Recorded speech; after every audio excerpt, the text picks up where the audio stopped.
High আসসালামু আলাইকুম welcome to my daily vlog channel. আশা করছি আপনারা সবাই ভালো আছেন।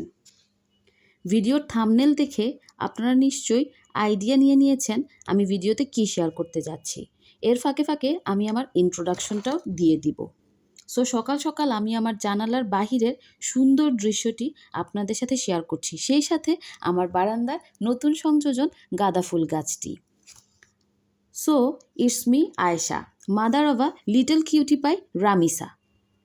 আমি একজন হাউসওয়াইফ আর নিউ মম। নতুন মায়েরা বাচ্চাদের লুক আফটার করতে করতে নিজেদের টেক কেয়ার করতে পারে না, অফেন ডিপ্রেসড হয়ে যায়, বোর হয়ে যায়। এই বোরডম আর ডিপ্রেশন যেন আমাকে অ্যাটাক করতে না পারে, এই আইডিয়া থেকেই আমার ইউটিউব চ্যানেল ওপেন করা। এরই ফাঁকে আমরা ব্রেকফাস্ট সেরে একটু পার্কিংয়ে চলে আসলাম। এই হচ্ছে আমার রামিসা, মাশাল্লাহ বলতে ভুলবেন না কিন্তু। রামিসার তালবাহানায় পার্কিংয়ে আসার আরেকটা কারণ হচ্ছে পার্কিংয়ে আমাদের কেয়ারটেকার ভাইয়ার কয়েকটা বিড়াল আছে, রামিসা ওদেরকে খুব ভালোবাসে।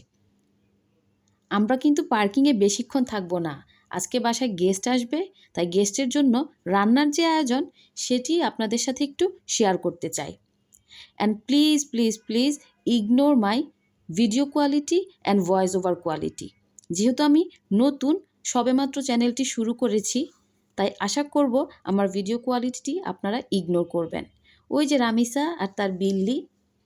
সো দেরি না করে আমি বাসায় চলে এসেছি এবং পোলাও রান্না শুরু করে দিয়েছি। পোলাওর জন্য বেরেস্তা করছি। আমার বেরেস্তাও হয়ে গিয়েছে। এখন আমি তেলে গরম মশলা অ্যাড করব। গরম মশলার সাথে আমি একটু আদা পেস্ট, একটু রসুন পেস্ট অ্যাড করব। এটা যার যার ইচ্ছা মতো। তারপর চাল অ্যাড করে নিলাম, গরম পানি অ্যাড করে দিলাম। ব্যাস আমার পোলাও হয়ে গিয়েছে। উপরে একটু বেরেস্তা ছিটিয়ে দিলাম, একটু ঘি দিয়ে দিলাম।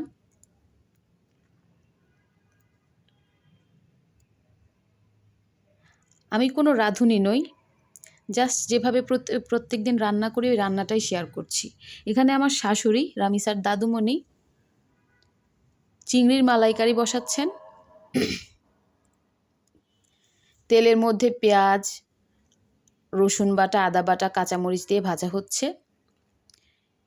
এদিকে নারকেল বাটা আর টক দই মিশিয়ে পেস্ট বানিয়ে রাখা হয়েছে, লবণ দিয়ে দিলেন। এখন একটু হলুদের গুঁড়া,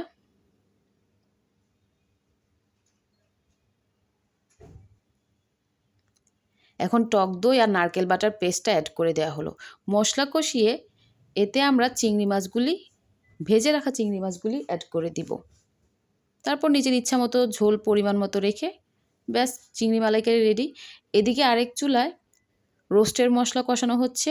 রোস্টের জন্য বেরেস্তা, ভাজা মুরগি। কষানো মশলাতে আমরা এখন মুরগিগুলি অ্যাড করে দিব।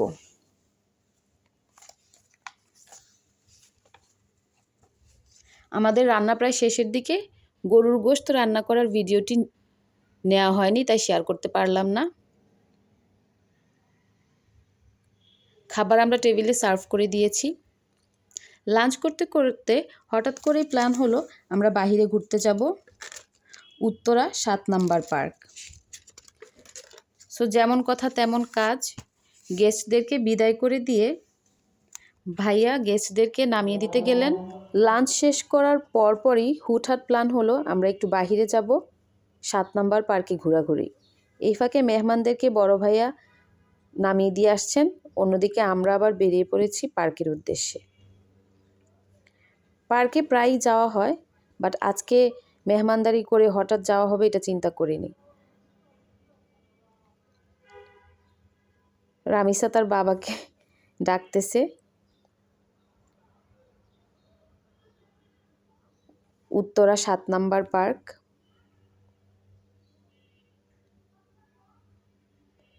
বিকেলবেলা পার্কে ঘোরার মজাই আলাদা। পার্কের যে কোলাহল, পাখির কিচিরমিচির, এখন এই লং ভ্লগ তো আমি ক্রিয়েট করেই নিলাম, নতুন চ্যানেলও, কিন্তু জানি না আপনাদের ভালো লাগবে কি না, পারফেক্ট হয়েছে কি না তা আমি জানি না। কিন্তু এটা আমি জানি, যদি কোনো কাজ মন থেকে করা হয় তাহলে পারফেকশন কোনো মানেই রাখে না। মানে যদি রাখে তাহলে এই কাজ নিয়ে আপনার ভালোবাসা আর পরিশ্রম মানে রাখে।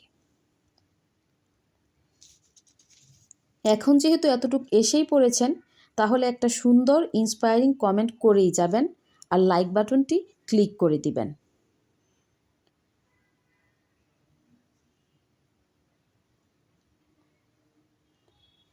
এরিফাকে রামিসা আবার বিল্লির দেখা পেয়ে গেছে, সে বিল্লিটা ধরবে। রামিসার ফুপু বিড়ালকে খাবার দিয়েছে, সে বিড়ালের কাছে যাবেই যাবে।